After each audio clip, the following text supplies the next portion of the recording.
How's it going, guys? Andrew here with Justified EDC, and I am bringing you a long-awaited review, one that I'm very excited about. This is the Defense Lab Ehud, and man, I haven't been this excited about a new knife release in a while. I love knives. I love getting new things to test out and check out, but it's not often that something really excites me in a way that, I think it's really going to kind of impact the way that things are done in the community. But I think this is. So before we get into any of that, I'm very excited to talk about this, as you can hear. But we do have to thank the sponsor of the channel, Auxiliary Manufacturing. Mike over at Auxiliary Manufacturing is making awesome custom USA-made fixed blades like this Pocket Bowie and the Sumi model here. I also have the Pocket Bowie XL, but I seem to have left it in my car right now. I was about to grab it, but he has a bunch of awesome models. He just had a drop here on December 6th where he released a bunch of these new coffin handle series with a bunch of different blade shapes. I think there's still some available on his website right now, so if you're interested in any of his work, go follow him on Instagram. He does periodic drops. And I do have a discount code with him. Code Justified10 will get you 10% off your order on his website. So all of that will be linked down in the description. And thank you so much to Mike, as always, for sponsoring the channel. All right, so let's get right into this. So just a little bit of background on this here. The Defense Lab is not a knife company or even a knife designer primarily. They are a self-defense training company out near Pittsburgh, Pennsylvania. And the owner of the company, as he's having people come through these classes, a lot of us in the knife community are into, the self-defense and training world and stuff like that. And so, we are accustomed to buying, some more expensive blades to carry, or, commissioning a custom fixed blade that, has all the features that we want for the kind of training that we do. But as he's training people that are just regular average people and that aren't used to spending several $100s on a custom knife, he wanted to find a solution that would have all of the features that a lot of these custom defensive fixed blades had, but for a price that the average everyday person could justify and afford. It wouldn't compromise on the features or the quality. And with that mission in mind, he set out and made this Ehud. He had a custom one made, and then he had these imported models made. So these are imported knives. I am not at liberty to disclose who is making these, but I will tell you that I know who it is, and they are a reputable manufacturer, and I know of several other people having knives made by them that are all high quality. So I can rep for the quality of these pieces, as well as being able to handle these and see that these are done very, very well. So before we get into my thoughts and everything like that, let's just get you some specs here. So what you're looking at here is a blade made of 14C28N, which I think is a fantastic choice. Again, as a budget steel, the defensive blade, and you're trying to hit a budget price point, you don't want to spend a bunch on the blade steel. You just want it to be effective. So you're not looking for a bunch of edge retention. Again, this is not an EDC knife. You're not going to be cutting with this. So 14C28N is stainless, and it is very, very tough. So that is a great option. It is 1/8 of an inch thick with a stout flat grind, but with a very sharp edge bevel. Again, all you need this to do is puncture and lacerate. It does not need to hold an edge. Then you have these very nicely milled G10 scales that are bolted on. You can take these off. It is full tang, runs all the way through. There you can see the Defense Lab Ehud, nicely laser engraved on there. Let me just get you a weight here. Let me grab my scale. So the weight of the knife itself, without the sheath, is coming in at 3.9 ounces, and with the sheath is coming in at 5.2 ounces. Let me get you some lengths and everything on here. So your blade length is coming in at, if you measure back to the scale, right at 3 inches. Your cutting length is about 2 3/4. Handle length is right at 4 inches, same with your grip area. Overall length right at 7 inches. So this is a great option for people that have a 3-inch blade legality in their area. This is definitely not going to be, no matter how you measure it, it's definitely not over 3 inches. 4 inches for me in terms of the handle is perfect. I wear medium-sized gloves, and that's about the handle size that I prefer for my fixed blades. It fits my hand really, really well. So that is the specs, and then the sheath here is Kydex, and it is ambidextrous, so it goes in either direction, clicks in very nicely, either direction, and it has a centerline discrete carry concepts clip, not even a knockoff one. This is a legit discrete carry concepts clip. He gets the sheaths molded elsewhere, and then when they send him the sheaths, he does the riveting and everything himself and the mounting of the clip, again, just to save you guys money. So I didn't mention, and also I should, while we're going over specs, all of the exact same specs, but you get a G10 trainer as well. So this is all made of G10. The scales are bolt-on as well. Exactly the same overall size as the knife. Obviously, a little bit lighter because it is G10. But the thing that I think is the most important in terms of the specs is the price. You know, you see a lot of knives like this, like a lot of the Elvia variants and stuff like that. This package here with this knife and this trainer and this sheath is coming in at $144 shipped. That is incredible. I have been wanting someone to do this for a very long time. I've been wanting someone to make a reverse edge Pikal style defensive blade that is imported and at an affordable price point. Now, I was always worried that they were going to kind of mess up the sheath or mess up some of the features and everything. But as we're going to go over here, they didn't. They nailed all of it. So just going over some of the features that I'm really impressed about. Again, the steel choice. The steel choice is excellent. You know, I had talked to him and he said, you know, he chose the steel to, you know, keep the budget down because, you know, you go into some higher end steels like, you know, a good custom steel for a knife like this would be something like 3V, but that would really push the price up. 14C28N, again, doesn't hold an edge the longest in the world. However, it is very tough and it is stainless, and that's all you need for a defensive knife. You don't need it to hold an edge because you're not doing utility cutting with it. The blade itself is excellently designed. You have a little bit of that swooping hawkbill shape of a Pikal, but the tip is centerline. You know, if we do the centerline trick that I do with my knife reviews where we line up one of these lines with the center of the handle, that point is exactly centerline. So what that means is when you're using this in a defensive situation, whether this is in reverse grip or forward grip like this, when you go to thrust or stab, that tip is lined up with your knuckles, which is how you aim a lot of those thrusts. It is center line, so that tip is going to contact and penetrate very well. A lot of Pikals you see, the tip ends up dipping way down, like the blade will kind of curve down this way and the tip will be below center line, but it's much harder to aim your jabs and stuff like that when it is not in line with your knuckles.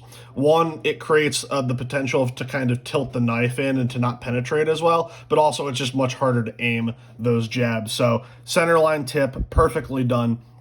The handle here, well, again, I think it fits my hands great. It does have a little bit of wiggle room to move up and down, but it's not so big that I feel like I'm not in control of that handle. A lot of larger knife handles, that, you know, if they're too big in the Pikal style, you know, if you had handle going all the way up to here and you were holding it like this, when you do those stabbing and ripping motions, it has a tendency to kind of torque out of your hand because you have so much distance away from that blade.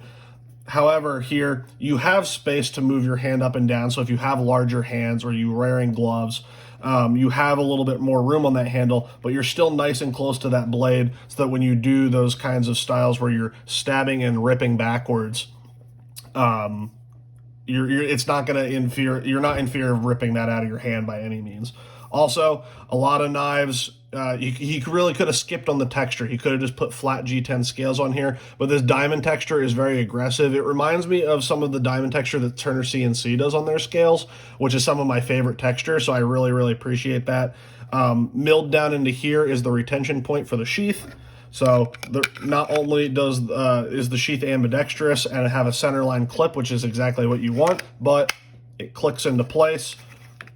There's just a tiny little bit of rattle when the sheath wears in, but I did not notice it at all when I was wearing it inside the waistband. But the retention is super solid. The knife is not going to fall out of the sheath, but it's still very easy to grab and pull out.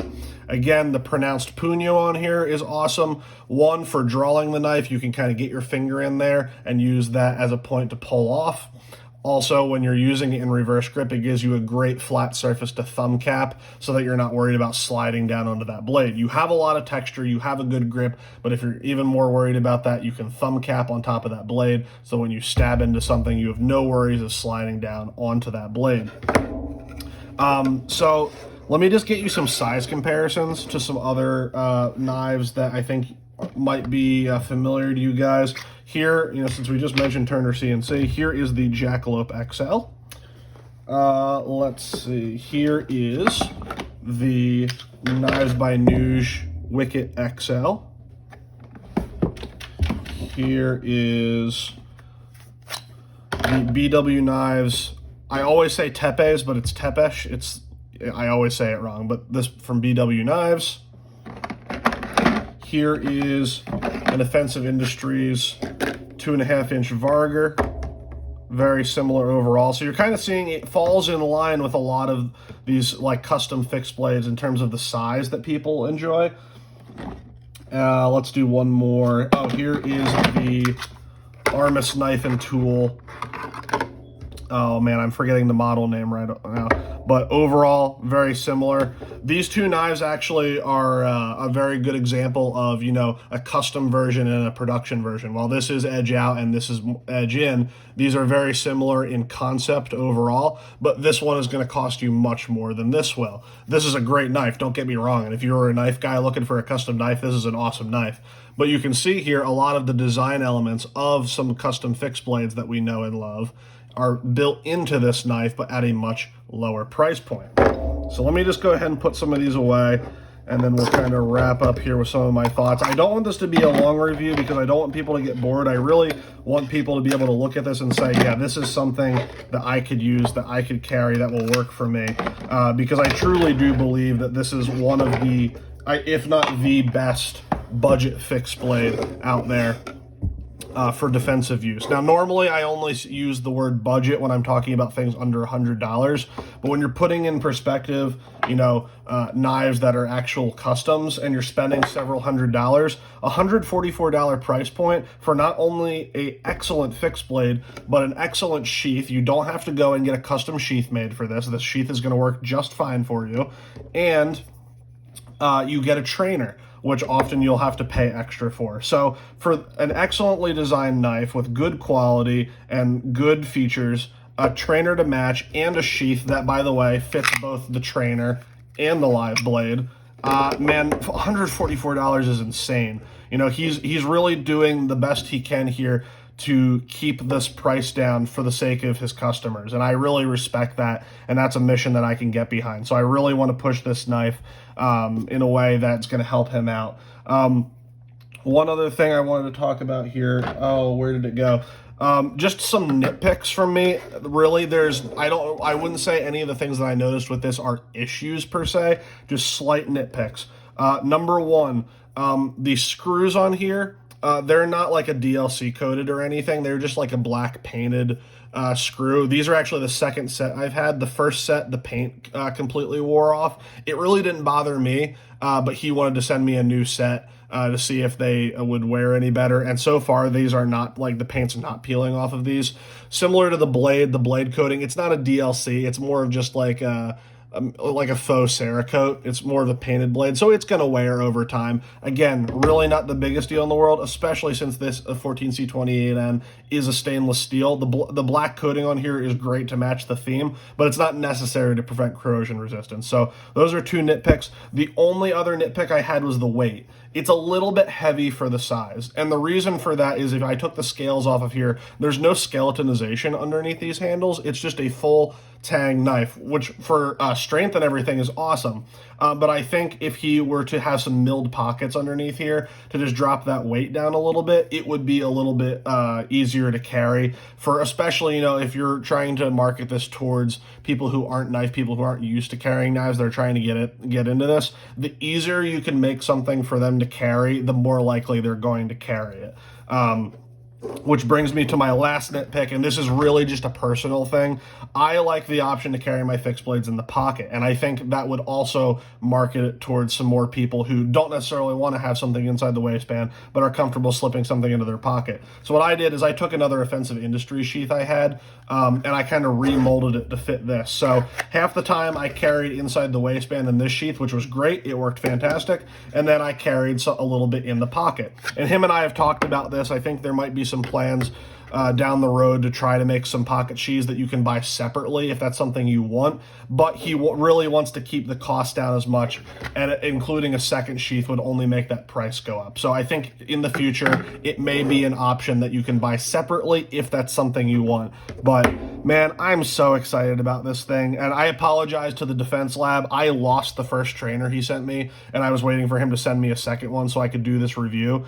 So thank you to him for sending me another trainer so that I can get this review out. But man, I'm really, really excited about these. Definitely go check them out. I will leave links to his Instagram. He has a YouTube page.